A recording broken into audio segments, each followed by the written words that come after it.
이렇게 무조건 나오겠구나라는 것을 알 수가 있습니다. 그래서 이 문제를 제가 풀면서 하나씩 법칙을 배워보도록 하겠습니다. 첫 번째로 시작을 보면 S는 0, 이 말은 뭐냐면 0을 S에 입력하라, 넣으시오라는 뜻입니다. 그렇다면 I는 0이라는 것은 역시 0을 I에 넣으시오. Max는 0이라는 것은 0을 역시 어디에? Max에 넣으시오.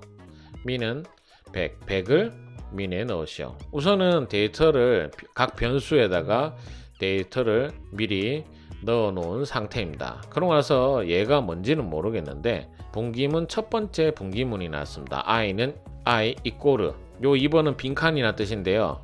i가 뭐와 같으면 이쪽으로 와서 프로그램이 무조건 끝이 납니다. 그래서 처음에 시작하자마자 일로 와서 끝날 일이 없겠죠.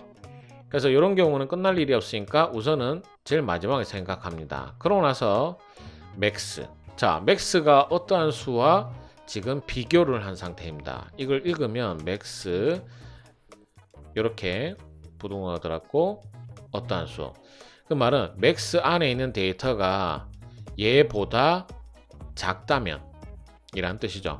작다면 AI라고 적혀 있죠. 그 값을 어디에?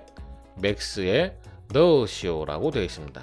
이제 프로그래밍은 읽을 수 있는 것이 중요합니다. 왜냐하면 컴퓨터 프로그래밍 언어입니다. 랭귀지죠. 그렇기 때문에 이 말 뜻을 알면 내가 읽을 수 있다면 그 말을 이해를 할 수가 있게 되는 거죠. 그래서 max는 AI라는 말은 AI의 값을 max에 넣으시오. 자, 그럼 여기서 첫 번째 법칙, 바로 배열 첨자의 역할입니다. 자, 배열 첨자라고 하는 것은 여기서는 I가 배열 첨자인데요. 바로 A, 그 다음에 I죠.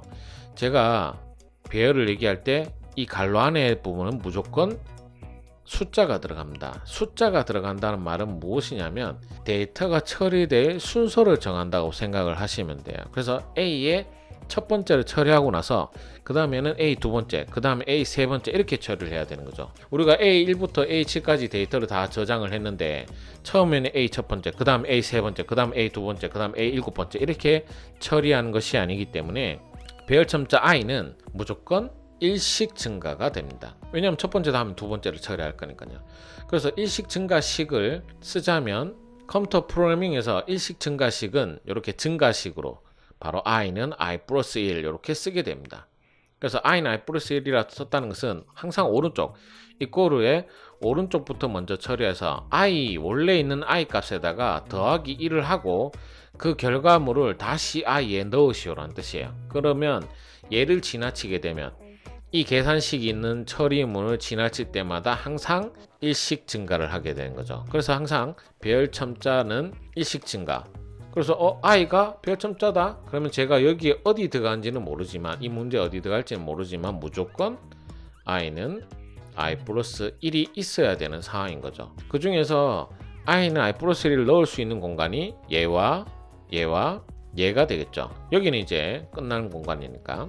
그러면 분기문에서는 i는 i 플러스 1을 쓰면 i와 i 더하기 1을 했는 결과가 같습니까? 라고 묻는 문이 돼버리기 때문에 사실은 분기문에는 들어갈 수가 없습니다. 그 말은 여기 아니면 여기에는 i 플러스 1이 들어가야 되는 상태죠. 근데 지금 현재 i는 0이었거든요. 그렇기 때문에 일로 왔다면 ai가 됐다라는 말은 무엇이냐면 얘가 a의 첫 번째, 그 말은 1이 증가했다는 뜻이니까 1번의 답은 i는 i 플러스 1이 되는 상태인 거죠. 자, 그러고 나서 두 번째 법칙. 자, 배열 첨자가 일식 증가하는 것을 내가 알았기 때문에 두 번째 법칙은 뭐냐 하면 바로 이 최대값과 최소값을 만약에 프로그래밍 알고리즘에서 나왔다. 그러면 꼭 나오는 계산식이 있습니다. 이 식은 어떻게 생겼냐면 내가 최대값, 최소값은 어쨌든 가장 큰 수, 그리고 어쨌든 가장 작은 수를 저장할 공간인데요. 얘는 무조건 자기와 어떠한 수를 비교를 하게 되어 있습니다.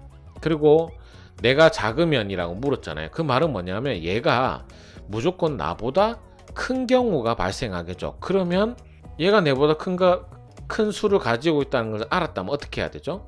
바로 그 수를 제가 입력을 받아야 되는 상태인 거죠. 그래서 지금 여기 보면 여기 3번이 갈로로 되어 있는데 여기에 보여주고 있는 이유가 뭐냐면 max는 AI, 이 말은 AI를 max에 넣으시오. 왜? 일로 왔다는 것은 내가 비교한 수가 나보다 큰 것을 알았기 때문에 그 비교한 수를 내가 받아온다라는 거죠. 그렇기 때문에 이 3번의 답은 AI가 되는 겁니다.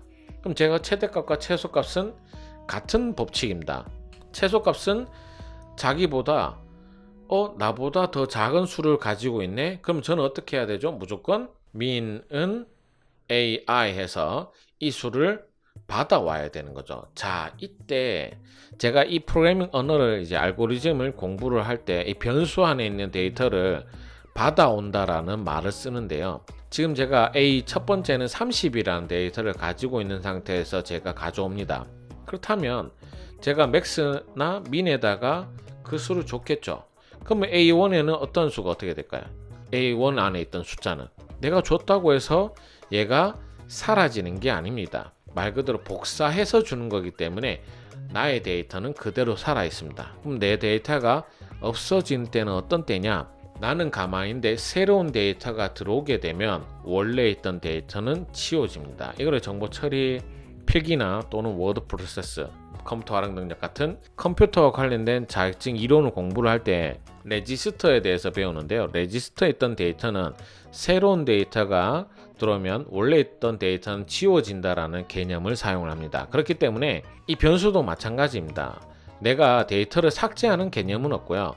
내가 새로운 데이터가 입력이 되면 원래 있던 내용은 사라지는 개념으로 쓴다라고 생각하시면 돼요. 그래서 max도 처음에는 여기 보시면 max는 0라고 하는 값을 받았는데 어떻게 됐죠? 0이니까 A 첫 번째가 30이잖아요. 그럼 0과 30을 비교하면 당연히 30이 나보다 크니까 30을 max에 줍니다. 그러면 30은 이제 max에 저장이 됐고, 그렇다고 해서 A1에 있던 내용이 없어지는 게 아니죠. 30을 그대로 유지하게 됩니다. 그러면 어떻게 돼요? 30을 유지하니까 또 여기에서 30과 min은 100을 처음에 받았기 때문에 100을 서로 비교를 합니다. 그러면 어떻게 돼요? 얘가 나보다 더 낮은 숫자를 가지고 있네? 그럼 어떻게 해야 돼요? 나 그 숫자를 내가 받아야 되겠어 라고 해서 A1한테 받아가는 겁니다. 그럼 min은 30이 되는 상태죠. 자, 그러고 나서 세 번째 법칙은 합계입니다. 합계. 우선은 이제 합계는 누적식을 사용한다라고 생각을 하시면 됩니다. 누적식이라고 하는 것은 지금 합계를 사용하는 합계가 저장될 변수는 s입니다. 그 말은 s는 하고 나서 s 플러스 여기에 쓰는 변수가 만약에 수학이었다. 그럼 뭐가 되죠? 이 s는 수학의 합계가 저장되는 곳이고요. 만약에 영어 변수였다. 그러면 영어의 합계가 저장되는 변수가 s가 되는 거죠. 그럼 저는 지금 현재 이 문제는 배열 A에 있는 데이터들의 합계가 저장되는 곳이 s죠. 그래서 s는 s 플러스 함으로 해서 자기 자신에다가 A의 첫 번째 값 AI를 받아오는 거죠. 그럼 처음에 s는 0이었는데 A의 첫 번째인 30을 받음으로 해서 0 더하기 30 했는 결과가 다시 s에 들어감으로 해서 s는 30이 되는 상태인 거죠. 그러고 나서 다시 처리를 하러 위로 올라갑니다. 이런 형태를 우리는 반복문이라고 합니다. 계산을 계속 반복적으로 일어날 수 있도록 만들어 놓은 거죠. 그래서 프로그래밍 언어에서는 조건문과 반복문이 존재하게 됩니다. 그래서 이렇게 마른 목골과 마른 목골을 다시 돌아와서 만나게 되면 마른 목골은 조건문인데 이 조건문을 이용해서 반복문 형태로 만들 수 있는 특징을 가지고 있죠. 그래서 C 언어 같은 경우는 뭐 if문이라든가 for문을 사용을 해서 우리가 조건과 반복을 계속 처리할 수 있는 문법이 존재하게 되는 겁니다. 제가 이렇게 풀어봤지만 컴퓨터 프로그램을 전혀 모르는 사람이더라도 우선은 제가 공식을 외웠잖아요. 첫 번째, 배열 첨자는 어떻게 한다 했죠? 배열 첨자라고 하는 게 i가 이미 나왔죠. 그 말은 뭐냐면 얘는 무조건 i 플러스 1씩이 있어야 된다라고 하는 첫 번째 공식을 제가 배웠습니다. 그래서 1번의 답은 i는 i 플러스 1인 이유도 제가 알려드렸죠. 자, 두 번째 공식이 뭐였죠? 최대값, 최소값. 최대값, 최소값은 어쨌든 무조건 비교를 해야 됩니다. 저 수가 나보다 큰 애가 있는지 없는지를 모두 다 비교를 해야 되죠. 최소값도 마찬가지로 내가 가지고 있는 수들 중에서 가장 작은 수가 뭐지? 그럼 어떻게 해야 돼요? 컴퓨터 입장에서는 모든 숫자를 비교를 하게 만들어 줘야 됩니다. 그래서 비교문에 최대값과 최소값이 있으면 내가 비교한 수를 그대로 입력받는다라고 알게 된다면 쉽게 해서 갈로 넣기를 해서 우리가 문제를 풀 수가 있게 되는 거죠. 이렇게 문제를 우선적으로는 주입식으로 조금 외워둔다고 생각을 하세요. 그러니까 이게 수학이라 치면 제가 지금 수학 공식을 배운 겁니다. 또 세 번째 법칙이 뭐였죠? 합계입니다. 합계는 누적 함수라서 누적 변수라고 생각을 하면 합계는 항상 합계 플러스 자기 자신 플러스 만약에 그게 수학이었으면 수학 변수 이름을 쓰면 되고 내가 수학의 합계를 구한다. 영어의 합계를 구한다. 그럼 영어의 합계는 영어 변수가 뭐 2였다. 잉글리시에 2였다. 그럼 여기에다가 2를 써주면 되죠. 그러면 2의 합계를 구하는 식이 되는 겁니다. 그래서 배열 참자는 1씩 증가하니까 플러스 1이고요. 얘는 이제 누적이죠. 근데 1씩 누적을 하는 거고 합계는 내가 어떤 수에 대한 누적이니까 그 수를 대신하는 변수를 대신해서 넣어주면 되는 거죠. 자, 그러면 이 문제에서 네 번째 법칙이 존재할까? 네 번째 법칙은 바로 평균입니다. 뭐 간단한 공식이죠. 평균은 합계 나누기 개수입니다. 저한테 이거를 이제 알고리즘을 배우는 그 연령대가 굉장히 다양한데요. 그러니까 초등학생도 있고 중고등학생도 있고 대학생들도 이제 정보 처리 자격증을 따기 위해서 배우러 오는 학생들이 많은데요. 너무 어린 학생들은 아예 평균을 구하는 공식을 모르는 경우도 있습니다. 요즘 학생들은 그래도 학원이나 이런 데서는 많이 공부를 하는 편이지만 막상 이제 이런 프로그래밍 공부할 때 이런 얘기 해주면 잘 모르는 경우도 있죠. 그래서 이런 공식들은 우선 알아두고 한다면 우리가 이제 충분히 쉽게 풀 수가 있습니다. 자, 그래서 이제 평균은 합계 나누기 개수인 걸 알았고요. 그럼 이제 여기에서 적용을 해야 되죠. 어떤 적용을 해야 되냐면 제가 이제 1번, 2번, 그 다음에 3번, 5번, 6번까지는 풀었고요. 그래서 첫 번째 1, 얘가 i가 1이 된 상태에서 a의 첫 번째 데이터를 모두 처리를 합니다. 그걸 저는 몇 번을 해야 되냐면 a 7번까지는 처리를 해야 되는 상태인 거죠. 그럼 a 7번까지 하려면 총 7번은 돌아야 됩니다. 얘가 1일 때 한 번 돌았고요. 얘가 2가 되면 2번, 3, 4, 5, 6, 7이 돼도 돌아야 되고요. 8이 되는 순간 얘는 여기서 무조건 1위로 빠져나와야 됩니다. 그래서 이 2번의 답은 i가 뭐와 같으면 바로 8과 같으면, 왜냐하면 제가 여기 7일 때 i가 7일 때는 7일 때 빠져나오면 여기에서 7번째 데이터를 처리를 하지 못하는 상태에서 빠져나오기 때문에, 그렇기 때문에 7이 아니라 i가 한 번 더 바로 8이 될 때 빠져나오는 겁니다. 그래서 2번 다음 8이 된 상태에서 i가 8과 같은 상태에서 넘어왔더니만 갑자기 4번에 i는 뭐라고 적어놓고 밑에 보시면 지금 제가 4번에 얘기했던 평균은 합계 나누기 개수인데요. 이 i가 개수가 지금 현재 데이터는 7개입니다. 근데 제가 1로 넘어올 때 i는 이미 8이었거든요. 8인 상태에서 얘를 만나서 7이 된 거죠. 그래서 얘는 답이 두 가지 결과가 있습니다. i는 7, 그러니까 i에 7이라는 숫자를 주는 경우와 i에다가 마이너스 1 했는 결과를 주는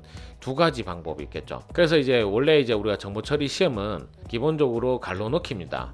주관식이지만 사실은 보기가 있어요. 약 50개 정도의 보기를 주기 때문에 여기서 답을 7이라고 생각을 했는데 보기에 7이 없으면 i-1도 생각을 하셔야 됩니다. 그래서 답은 i는 1번부터 보면 i는 i 플러스 1, 2번은 8이 답이 되고요. 3번은 ai죠. 그 다음에 5번 답은 미니멈은 ai를 받으시오. 그러니까 6번은 s 플러스 ai 이렇게 함으로 해서 모두 답을 넣으실 수가 있습니다. 자, 처음 알고리즘을 배우시는 분들이라면 충분히 많은 도움이 되실 거라 생각을 하고요. 관심이 없으신 분들도 계실 거라 생각합니다. 저는 이제 기본적으로는 제가 가르치는 학생들을 위주로 해서 만든 거라서 그렇게 관심이 없으신 분들은 좀 보시기가 좀 어려울 수도 있어요. 하지만 만약에 주위에 정보 처리와 관계된 공부를 해야 되는 사람과 프로그래밍에 관심이 있는데 처음에 어떻게 공부를 해야 되는 모르는 사람들에게는 충분히 많은 도움이 되실 거라 생각합니다. 우리가 유튜브에 보면 프로그래밍 5분이면 된다, 프로그래밍 5분 만에 안 된다, 이런 말들이 많은데요. 둘 다 맞는 말입니다. 5분 만에 만들 수도 있죠. 하지만 그 5분짜리를 100개 만들어야 된다는 단점이 있고요. 5분 만에 안 된다. 그 말은 엄청난 공부를 해야 되는 게 맞습니다. 왜? 5분마다 하는 공부를 100번 이상 만들어야 되는 것은 굉장히 많은 시간을 노력해야 되는 것 같기 때문에. 그래서 프로그래밍은 저는 이제 어렸을 때는 재밌게 했는데 어느 정도 나이가 드니까 이제 집중을 할 수가 없어서 더 이상 이제 프로그래밍 쪽으로는 이제 제가 공부를 하지 않는 상태인데요. 하지만 분명하게 말씀드릴 수 있는 것은 우리가 살아가는데 필수적은 아니더라도 지금 현재 상황에서는 이쪽과 관계된 일을 하게 된다면 굉장히 매력적인 학문이라고는 볼 수가 있습니다. 물론 쉬운 과목은 아니다는 거 기억을 하시고요.